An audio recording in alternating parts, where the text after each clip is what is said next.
Well, it's very challenging, you know. It's coming from one world to another completely. But I think that when you take 4 years away from the music industry and the entertainment, the music entertainment industry, you know, you kind of find yourself. And when you do come back, then you're fresh and everything is new and you're very relaxed, you know. So you're enjoying it a lot more. So I'm enjoying it a lot more now, you know.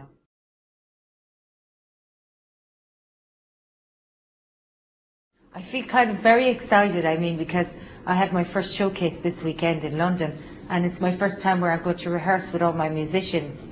Like, I rehearsed once, we played live together and we did one track off the floor, but at that stage I was probably about 8 months pregnant and I couldn't really sing, you know. So I had the musicians, but I couldn't really rock and I couldn't play a guitar or anything. So now this is going to be really exciting because it's the first time that I'm going to be standing up singing with no bambino here, you know, so it'll be like, yes, finally, because we have all these songs that we've, the boys played on them on the record, you know, so, I mean, everybody knows their parts. Now it's just a matter of getting up there and doing it together, and so that's exciting.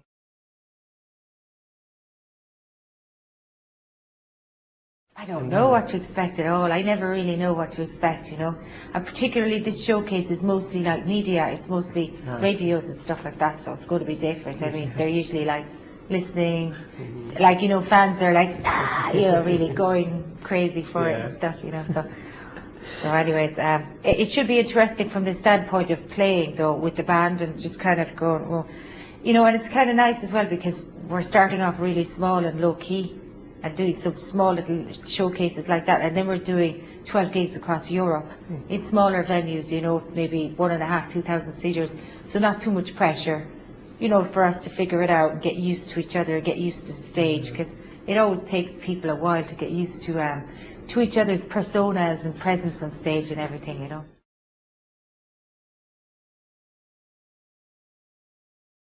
Well, I do definitely do a lot of the old hits because, you know, the fans like to hear the old material. And for me also it breaks it up, you know. It's not like here's a load of new songs. Oh, too much information perhaps, you know. You know, so if you do a new song and maybe 2 new songs and then you do an old hit to keep the fun in it and keep it light-hearted, you know what I mean? So it keeps that balance going nicely.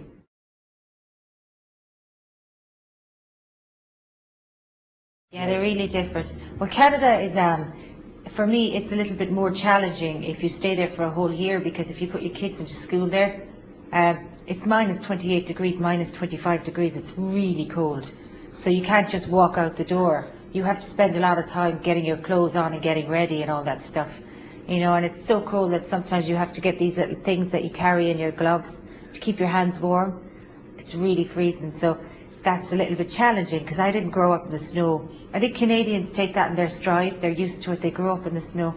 But I think for Europeans, it's like, oh, you know, really cold. So, but the beautiful thing about being up north in Ontario is that you're in the forest. So you're very, very close to nature. It's very quiet and it's still. And it's just really beautiful. So I find it very inspiring. And I find that I always write a lot of songs when I'm there.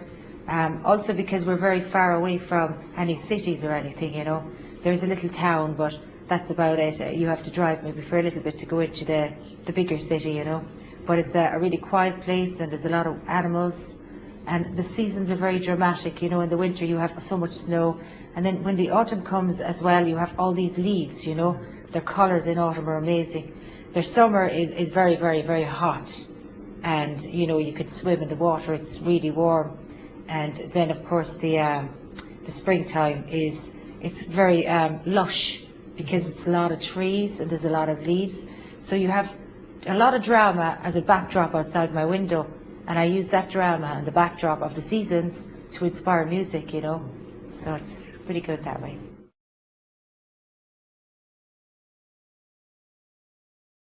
I mean, it's a bit like, I always came up with the titles for my band, the Cranberries, you know, and I always like to have a little bit of fun and actually maybe put people thinking, like, what's she trying to say, or what, you know, what's the message here? You know, I think that, like, Are You Listening can be read in a lot of different ways, and it's like, are you listening? You know what I mean? And if you are you really listening, or how much are you listening? And then also there's kind of, it's a little funny because I remember when I came up with the idea, it's so simple for an album title, especially a debut You know, instead of saying, here I am, or finally, or something, you know, are you listening is subtle. And you know, it's not like in your face, it's unassuming and stuff. But also I was telling my husband, I have a really good idea, you know. And he said, what is it? And I said, are you listening? And he said, yes, I am. And I said, no, are you listening? And he said, yeah, I'm listening. What is the idea for the title? And I said, but are you? And he thought I was asking him, so we were laughing because it's just the whole thing. It's just a bit kind of light-hearted, really, you know.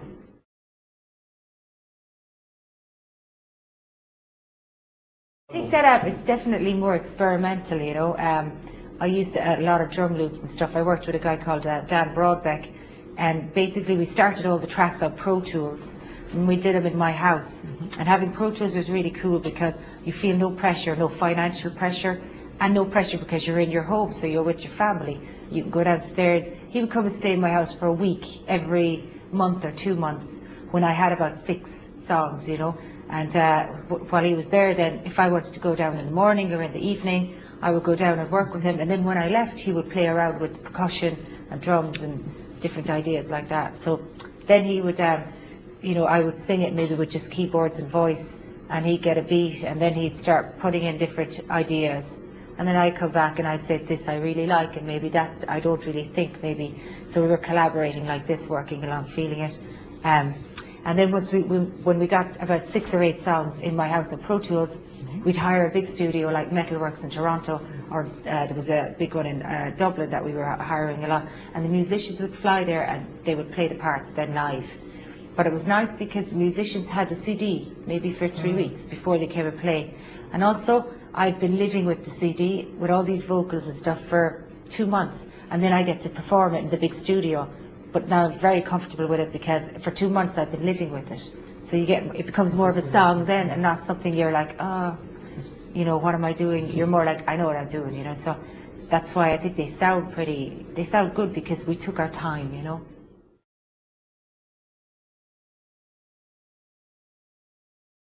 Well, youth, definitely, you know, I think he did a really nice job with the rhythm.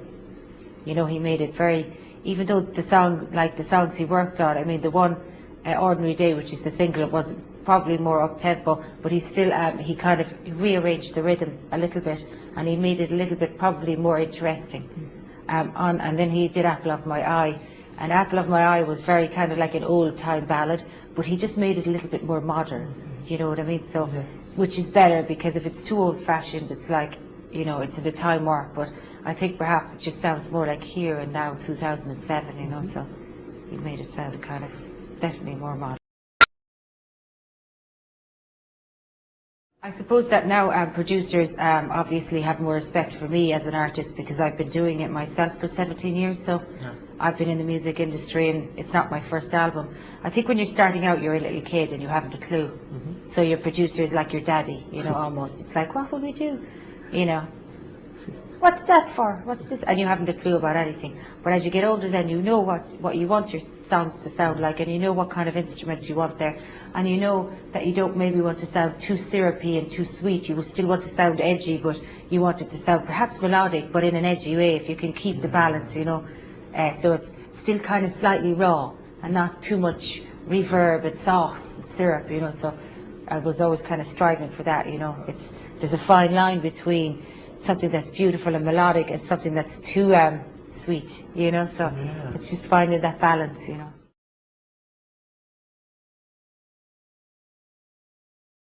Yeah, it was really nice because it was very important for me to spend time being very normal, and so what I wanted to do was I just wanted to be alone with my family, my children and my husband, like a very normal family. So when we first went to Canada that year, my mother-in-law, she was dying. She had cancer and she had 8 months or maybe a little more, maybe a little less to live, and I realised it was really important to spend time with the family, you know, because you just don't know what happens around the corner, you know. So I moved back to my place there, and for about 4 or 5 months I had no housekeepers and nothing. It was just me and the kids and the husband. So I was very busy doing lots of laundry and washing lots of wear and making lots of dinners. But I really enjoyed it because it was the first time in my life that I could do this, because when I'm touring I have to get people to help back at home with the kids, and then when you go home there's people in your house all the time. So I just wanted normality. I just wanted to be on my own with my family. So, you know, you can just walk around in your underwear and feel comfortable and whatever, and just be mommy, you know, or be the wife or the daughter. And then my mum came over to Canada for a long time then and helped me out with the kids, because it is difficult, like with lots of kids, it's a lot of work and stuff like that. So, but it was just really nice. It was very normal, and it was nice because I'd wake up and my big worry would be, oh, we have to go get the groceries. We have to. What are we making for dinner? What are the kids wearing today? I have to do the hair, you know, and all this stuff. And I really enjoyed that because I craved that in my life. Because sometimes if you grow up in the music industry and you're always on tour, then you just want the normal life sometimes too, you know.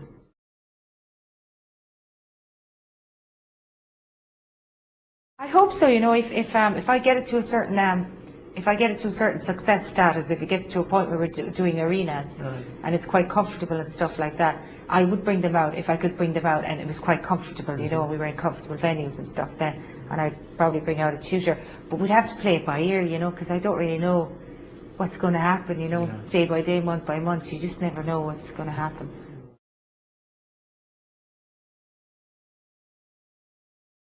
Yeah, I shot a video in Prague. The director, his name was Caswell Coggins, an English guy, and he was a very good director. He was really great. He works an awful lot from emotion, and basically when he read heard the song, I got about 8 or 10 scripts from different directors, and his script was just amazing. It was like I had a little tear in my eye because it was like he really understood what I was talking about. So I knew he had kids, this guy. It was just that the fragility of your kids growing up and how you're half afraid of what's going to happen when they hit teens and when they're out at night and you're wondering, where are they coming home, you know, and you know how lovely it is, but you've got all this ahead of you.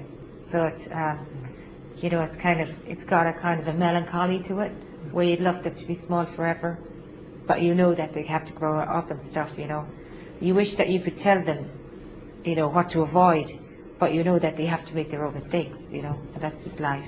So he loved the whole message in the song, and the video is really beautiful. It's very dark, and it's melancholic, but it's mysterious. It's very mysterious and eerie kind of. So I really like this video, you know. I just love these types of videos.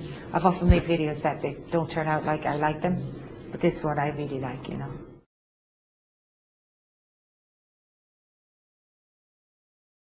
And as I was saying earlier, in Canada, the fall, October is a particularly beautiful month. So, you know, I think it's quite common for people to get inspired when you're looking at the leaves falling in October. So it just happened to be written in October.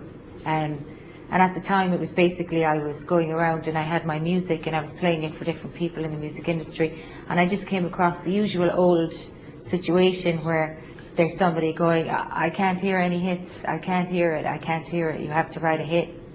And then I get really mad, because I get mad at that side of the music industry that only wants pop, pop, pop, pop, pop all the time. It's very frustrating because not everybody on the street want to hear pop, pop, pop all the time. A lot of people on the street like to hear different types of music, and sometimes they like more raw music, you know. So it was kind of just, it was saying that, you know what, I'll do it without you anyway. So I'm just going to go and follow my dreams anyway. If you don't believe in me, that's okay. I'll just go around you. I'll go the other way. So it's kind of like that, you know.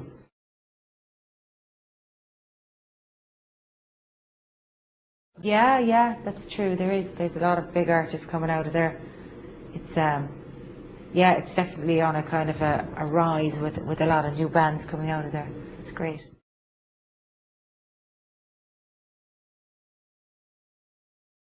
Well, I don't really listen to too much music because I know when I'm making it, and then when I'm not, well, you know, having all the kids and stuff, it's like homework and all the other stuff that I can't do when I'm making my music. But lately, the only CDs I've really heard that I like are like Snow Patrol. Oh, I like them a lot. I like Evanescence. I even like Beyonce's voice. I think she's got a beautiful voice. She's like Tina Turner, her voice a bit, you know. She's got a really good voice. So I'm really open. I'm like, whatever I hear, I switch on the TV, it's like, oh, I like that, or I like that, you know. So it could be anything, you know, but like there has to be a good voice, you know what I mean? Definitely there has to be a good voice first, and then I kind of go, I like that, you know.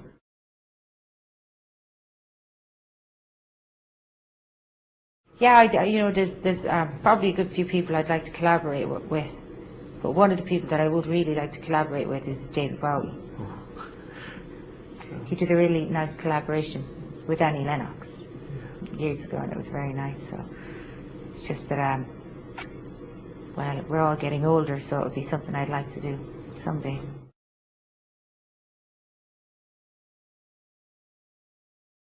Yeah, well, I mean, it's just obviously it's about somebody that really annoyed me, and also, I mean, it's a little bit like there's a kind of a sense of satire in it. It's satirical, you know.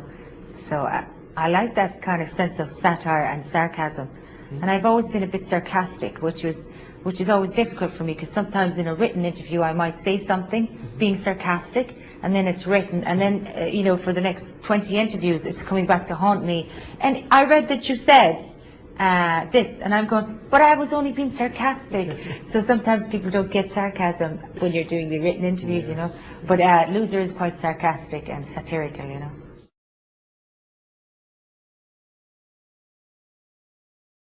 I do. I like to do yoga. Yoga is really good because you could do it on the floor when everybody's asleep in the middle of the night. If you can't sleep, if you're tossing and turning in bed and you get up and you can't sleep, you can just put on some music and do yoga, and then you get really relaxed and you fall asleep and you feel better.